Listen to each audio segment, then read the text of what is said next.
Assalamualaikum warahmatullahi wabarakatuh. Apa kabar teman-teman? Semoga tetap dalam keadaan sehat walafiat. Dan jangan lupa tetap mematuhi protokol kesehatan karena masih masa pandemi. Teman-teman, pada video kali ini kita akan membahas terkait skizofrenia. Nantinya akan dibahas pula terkait pengertian skizofrenia, kemudian gejala skizofrenia, dan tipe gangguan skizofrenia, dan yang terakhir bagaimana cara menangani gangguan skizofrenia. Bersama saya Muhammad Izunur, NIM 2004011110015 dari kelas Psikologi Klinis C, Fakultas Psikologi Universitas Islam Negeri Maulana Malik Ibrahim Malang, yang diampu oleh dosen Dr. Iin Trirahayu. Jadi teman-teman jangan kemana-mana, simak video berikut ini. Sebelum kita mulai pembahasan, kira-kira teman-teman sudah ada yang tahu belum apa itu skizofrenia? Mari kita bahas. Pengertian skizofrenia. Skizofrenia merupakan kelompok gangguan psikosis atau psikotik yang ditandai terutama oleh distorsi-distorsi mengenai realitas. Juga sering terlihat adanya perilaku menarik diri atau interaksi sosial serta disorganisasi dan fragmentasi dalam hal persepsi, pikiran, dan kognisi. Skizofrenia merupakan gangguan yang benar-benar membingungkan atau menyimpan banyak teka-teki. Pada suatu saat, orang-orang dengan skizofrenia berpikir dan berkomunikasi dengan sangat jelas, memiliki pandangan yang tepat atas realita, dan berfungsi secara baik dalam kehidupan sehari-hari. Namun, pada saat yang lain, pemikiran dan kata-kata mereka terbalik. Mereka seakan-akan kehilangan sentuhan dengan realita dan mereka tidak mampu memelihara diri mereka sendiri, bahkan dalam banyak cara yang mendasar. Dari uraian sebelumnya, bisa kita ketahui bahwa tidak selamanya orang yang mengalami gangguan skizofrenia itu negatif. Pada saat tertentu, mereka juga bisa beraktivitas dan berpikir seperti orang normal pada kehidupan sehari-hari. Dan perlu diketahui bahwa perbedaan tanda-tanda orang yang mengalami gangguan skizofrenia pada anak-anak dan orang dewasa itu berbeda. Pada anak-anak masih belum terlihat terkait adanya gangguan skizofrenia, berbeda dengan tanda-tanda pada orang dewasa. Gejala skizofrenia. Gangguan skizofrenia ditandai dengan adanya gejala simptom-simptom positif dan negatif. Yang pertama, simptom-simptom positif. Simptom-simptom positif ada beberapa macam. Yang pertama ada delusi, kemudian halusinasi, dan yang ketiga ada disorganisasi pikiran dan pembicaraan, dan yang keempat disorganisasi perilaku atau tingkah laku. Kemudian simptom-simptom negatif. Simptom-simptom negatif juga ada beberapa macam. Yang pertama ada affective flattening, yang kedua ada alogia atau kemiskinan berbicara, dan yang ketiga avolition. Simptom-simptom positif yang pertama kita bahas adalah delusi. Delusi merupakan gagasan atau pendapat bahwa seseorang individu meyakini suatu kebenaran yang kemungkinan besar, bahkan hampir pasti, jelas, dan tidak mungkin. Tentu saja banyak orang terkadang memegang keyakinan yang kemungkinan besar bisa jadi salah, seperti keyakinan akan menang lotre. Terdapat 4 macam tipe delusi. Yang pertama, delusi penyiksaan atau persecutory delusion, yaitu keyakinan salah bahwa dirinya atau orang yang dicintainya telah disiksa, dikuntit, atau menjadi korban konspirasi orang-orang. Misalnya, yakin bahwa agen-agen intelijen dan polisi berkonspirasi untuk menangkap dirinya dalam suatu operasi tiba-tiba. Yang kedua ada delusi grandiose, atau grandiose delusion, yaitu keyakinan yang salah bahwa ia memiliki kekuatan, pengetahuan, atau bakat yang besar, atau ia merupakan seseorang yang terkenal dan orang yang kuat. Misalnya, yakin bahwa seorang pahlawan bereinkarnasi ke dalam diri seseorang atau dirinya sendiri. Dan yang ketiga, delusi rujukan atau delusion of reference, yaitu yakin akan kejadian-kejadian yang diarahkan pada dirinya. Misalnya, meyakini penyiar berita memberitakan gerakan-gerakannya. Dan yang keempat, ada delusi diawasi atau delusion of being controlled, yaitu meyakini pikiran, perasaan, dan perilakunya dikendalikan oleh kekuatan eksternal. Misalnya, yakin adanya makhluk asing telah menguasai badannya dan mengendalikan perilakunya. Simptom-simptom positif yang kita bahas selanjutnya adalah halusinasi. Halusinasi adalah gejala di mana seseorang melihat sesuatu yang sebenarnya tidak ada. Apakah Anda pernah mengalami persepsi yang aneh? Seperti pikiran bahwa Anda melihat seseorang, padahal tidak ada seorang pun di dekat Anda. Atau berpikir bahwa Anda mendengar suatu suara yang berbicara kepada Anda. Atau mungkin merasakan suatu pikiran bahwa tubuh Anda mengambang di udara. Jika iya, maka Anda tidak sendirian. Artinya, gejala-gejala itu biasa dihadapi orang-orang pada umumnya. Halusinasi ada beberapa macam. Yang pertama, halusinasi pendengaran atau auditory hallucination, di mana orang mendengar suara-suara, musik, dan lain-lain yang sebenarnya tidak ada. Sebagai contoh, seseorang mungkin mendengar suara-suara orang yang berbicara padanya, padahal sebenarnya tidak ada orang yang berbicara.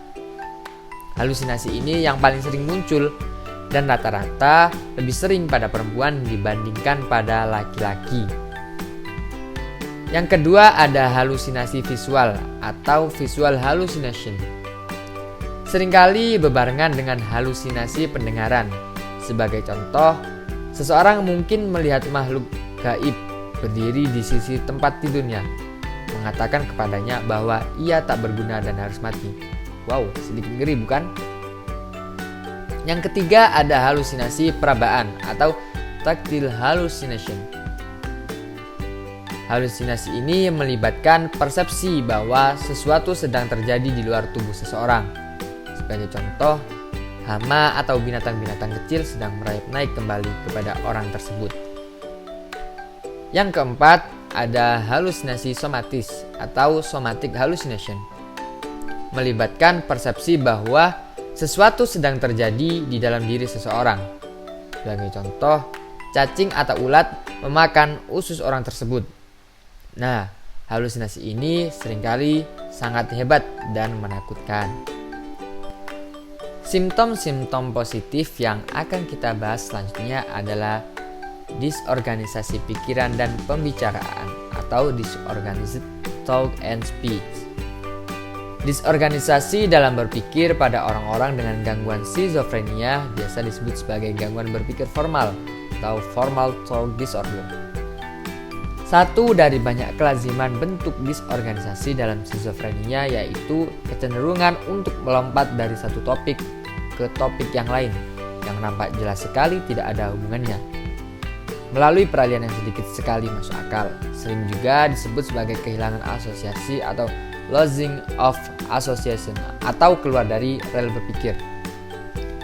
Penderita skizofrenia mungkin menjawab pertanyaan dengan komentar yang sangat sedikit berhubungan dengan isi pertanyaan atau sama sekali tidak berhubungan dengan pertanyaan.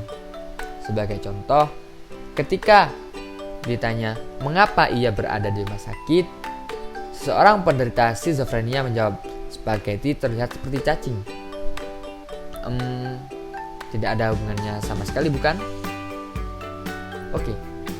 Simptom-simptom positif selanjutnya yang akan kita bahas adalah disorganisasi perilaku atau tingkah laku katatonik, disorganized or catatonic behavior. Disorganisasi tingkah laku pada penderita skizofrenia sering mengarahkan atau membuat orang menjadi takut kepada mereka. Sebagai contoh, tiba-tiba berteriak dan menyumpah-nyumpah atau berjalan maju mundur dengan cepat di jalanan. Mereka mungkin melakukan perilaku yang tidak disetujui secara sosial seperti public masturbation atau onani di depan umum. Jadi ketika teman-teman melihat ada orang yang masturbasi di fasilitas umum, bisa jadi mereka memiliki gangguan skizofrenia. Setelah kita membahas simptom-simptom positif, sekarang kita akan membahas simptom-simptom negatif. Simptom-simptom negatif juga ada beberapa tipe. Yang pertama, affective flattening, yaitu berbagai bentuk reduksi atau penurunan atau pengurangan atau bahkan sama sekali hilangnya respon-respon afektif terhadap lingkungan, terganggu dalam menampilkan reaksi-reaksi emosionalnya. Biasanya raut wajah mereka tetap tidak berubah untuk waktu yang cukup lama. Tak peduli apapun yang terjadi dan bahasa tubuhnya mungkin tidak responsibel atas apa yang terjadi di lingkungannya. Yang kedua yaitu alogia atau kemiskinan berbicara, yaitu pengurangan atau penurunan berbicara. Penderita mungkin tidak berinisiatif untuk berbicara dengan orang lain, dan jika ditanya secara langsung ia menjawabnya dengan singkat dengan isi jawaban yang tidak berbobot. Bisa jadi mungkin dia lagi berpuasa berbicara. Dan yang ketiga dari simptom-simptom negatif adalah avolition, yaitu ketidakmampuan untuk bertahan pada saat-saat biasa atas aktivitas yang mengarah pada pencapaian tujuan, termasuk dalam bekerja, sekolah, dan di rumah. Kemungkinan dia menarik diri dan terisolasi secara sosial. Baik, tadi kita sudah bahas tentang gejala-gejala skizofrenia itu apa saja, ada simptom-simptom positif dan ada simptom-simptom negatif. Simptom-simptom positif seperti apa? Ada delusi, ada halusinasi, ada disorganisasi pembicaraan, dan ada disorganisasi tingkah laku. Pada video selanjutnya kita akan membahas tentang tipe skizofrenia. Selanjutnya yaitu tipe skizofrenia. Ada beberapa macam tipe skizofrenia. Yang pertama yaitu tipe undifferentiated. Tipe undifferentiated merupakan tipe skizofrenia yang menampilkan perubahan pola simptom-simptom yang cepat, menyangkut semua indikator skizofrenia. Misalnya, indikasi yang sangat ruwet, kebingungan, emosi yang tidak dapat dipegang karena berubah-ubah, adanya delusi, referensi yang berubah-ubah atau salah, adanya keterguguran yang sangat besar, autism seperti mimpi, depresi, dan sewaktu-waktu juga ada fase yang menunjukkan ketakutan. Yang kedua, yaitu tipe paranoid. Simptom-simptom tipe gangguan skizofrenia ini ditandai oleh adanya pikiran-pikiran yang absurd, tidak logis, dan delusi yang berganti-ganti. Orang-orang dengan tipe paranoid skizofrenia memiliki halusinasi dan delusi yang sangat mencolok, yang melibatkan tema-tema tentang penyiksaan dan kebesaran. Tipe skizofrenia yang akan kita bahas selanjutnya adalah tipe katatonik. Tipe ini ditandai oleh adanya withdrawal, penarikan diri dari lingkungan yang bersifat ekstrim, sehingga dia tidak kenal lagi lingkungan dunianya. Yang paling terkenal adalah gerakan diam untuk jangka panjang. Orang-orang dengan katatonik skizofrenia menunjukkan berbagai perilaku motorik dan cara-cara atau gaya berbicara yang dianggap hampir secara penuh tidak responsif terhadap lingkungan mereka. Diagnosis untuk katatonik skizofrenia mensyaratkan dua dari simptom-simptom berikut ini. A. Katatonik stupor, tetap tidak bergerak untuk periode waktu yang lama. B. Katatonik excitement atau kegembiraan, kegemparan, aktivitas motorik yang berlebihan, dan tidak memiliki tujuan atau kegunaan. C. Menjaga atau memelihara postur yang kaku atau secara lengkap diam untuk periode waktu yang cukup lama. D. Perangai atau lagak yang ganjil seperti gemeringsing atau bertepuk-tepuk tangan. E. Ekolalia, mengulang-ulang atau repetition kata-kata yang diucapkan oleh orang lain, atau ixopraksia, meniru berulang-ulang gerakan-gerakan dari orang lain. Selanjutnya yaitu tipe disorganisasi. Gangguan skizofrenia tipe ini biasanya muncul pada usia muda dan lebih awal jika dibandingkan dengan gangguan-gangguan skizofrenia lainnya. Secara tipikal, individual yang terpengaruh memiliki keanehan, hati-hati yang berlebihan mengenai hal-hal sepele. Seringkali penderita terus-menerus memikirkan keburukan karena masturbasi. Tidak seperti orang-orang dengan tipe skizofrenia lainnya. Orang-orang dengan disorganisasi skizofrenia tidak memiliki bentuk delusi atau halusinasi yang jelas. Pikiran dan tingkah lakunya sangat tidak terorganisir.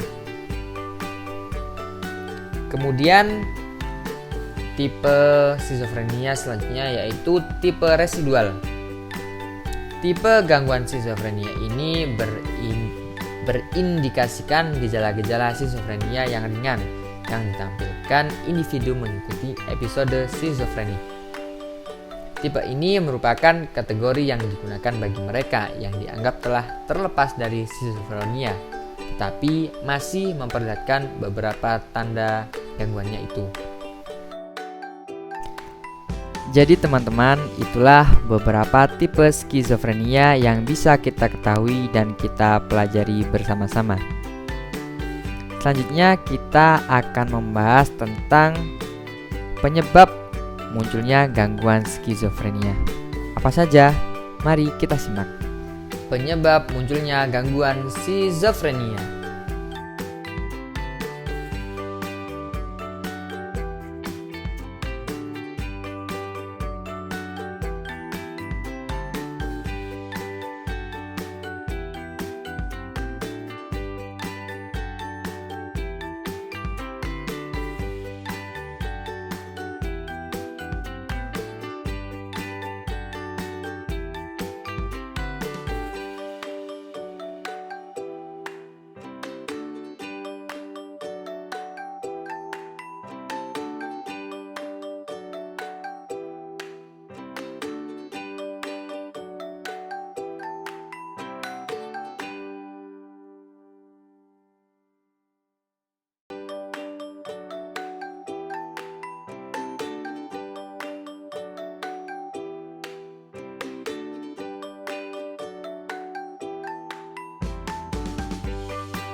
Jadi itulah teman-teman beberapa faktor penyebab munculnya gangguan skizofrenia.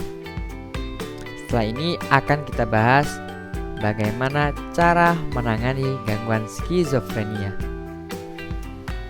Penanganan gangguan skizofrenia.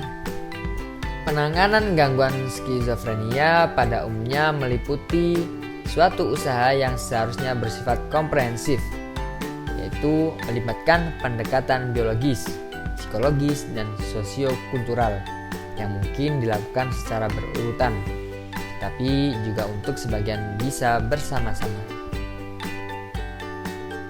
Ada beberapa penanganan terhadap gangguan skizofrenia. Yang pertama, secara psikologis dan sosial.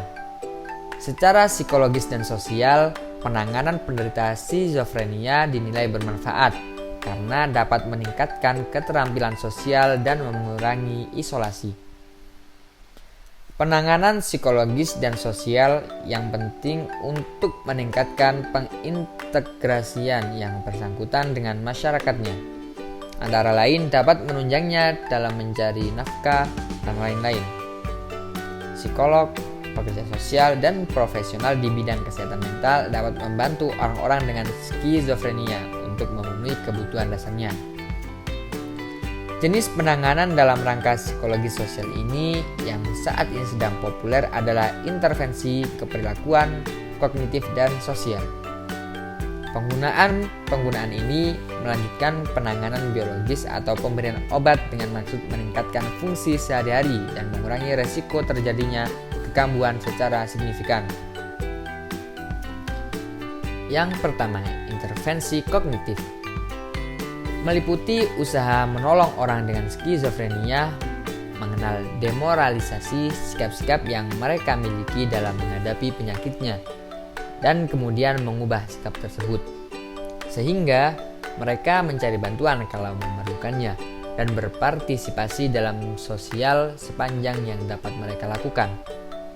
Yang kedua, intervensi keperilakuan berdasar pada teori pembelajaran sosial dari Bandura dan Walter, termasuk penggunaan pembiasaan operan dan modeling untuk mengajarkan keterampilan kepada orang-orang dengan skizofrenia, termasuk berinisiasi dan memelihara konversasi dengan orang-orang, meminta pertolongan atau keterangan pada dokter, dan tetap melanjutkan kalau melakukan suatu aktivitas, seperti memasak atau bersih-bersih.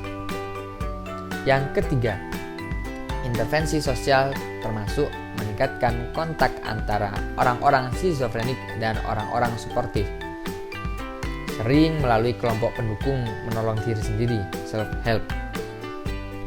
Kelompok ini bertemu untuk mendiskusikan dampak gangguan terhadap kehidupan mereka.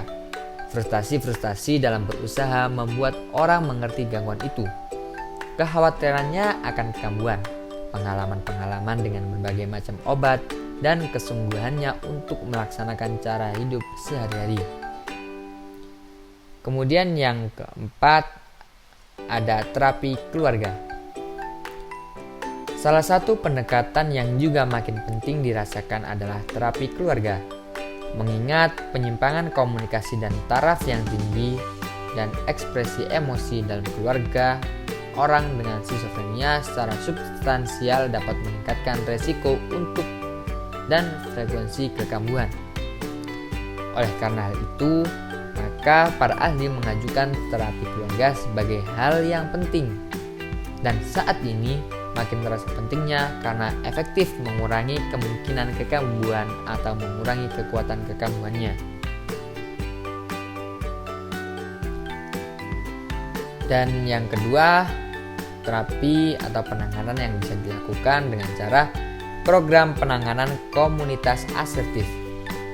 Program penanganan komunitas asertif pada kenyataannya banyak penderita skizofrenia tidak memiliki keluarga yang memeliharanya, atau kalaupun ada, tidak ada secara bersungguh-sungguh untuk memeliharanya, misalnya dalam menggunakan obat atau meminta pertolongan dan usaha lainnya.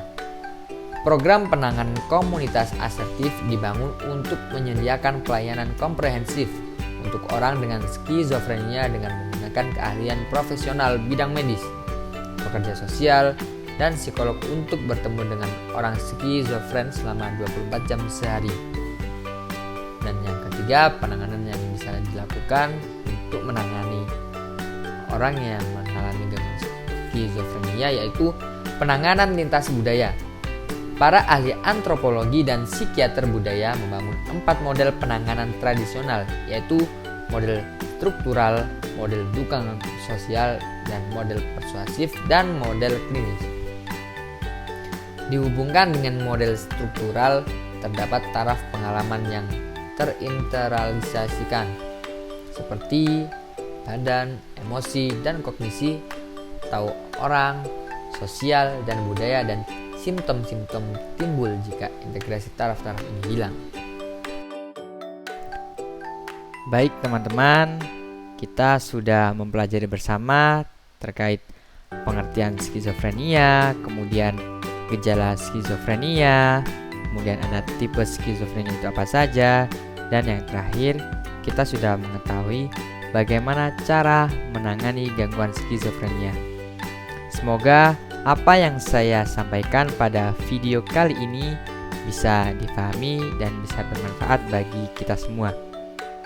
Dari saya, apabila masih banyak kekurangan, saya memohon maaf yang sebesar-besarnya. Tetap patuhi protokol kesehatan dan jaga kesehatan. Dan yang terakhir, terima kasih. Assalamualaikum warahmatullahi wabarakatuh.